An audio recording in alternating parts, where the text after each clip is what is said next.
नियोजित महाप्रसाद गृहाची इमारत भव्य आणि मंदिर सदृश असणार आहे। स्वामी समर्थ स्वामी समर्थ। ही इमारत पूर्णपणे वातानुकूलित असून या इमारतीचे बांधकाम क्षेत्र 1,19,398 चौरस फूट असणार आहे।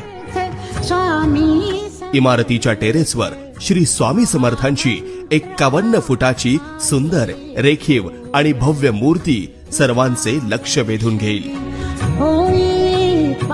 या नवीन नियोजित महाप्रसाद गृहात 2500 भाविकांची महाप्रसादाची व्यवस्था असून या आराखड्याच्या माध्यमातून हे पाहू शकता की एकूण 5000 भाविकांसाठी सर्व सोयी सुविधांनी युक्त अशा प्रतीक्षा कक्षाचे नियोजन करण्यात आले आहे।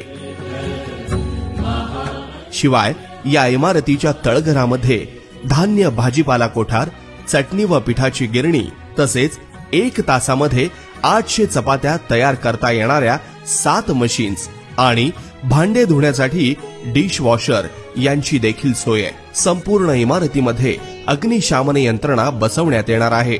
सदर इमारतीचे बांधकाम करण्याची पूर्वतयारी झाली असून ही सर्व अत्याधुनिक सोयी सुविधांनी सुसज्ज व प्रशस्त इमारत स्वामी भक्तांच्या देणगीतून साकार होणार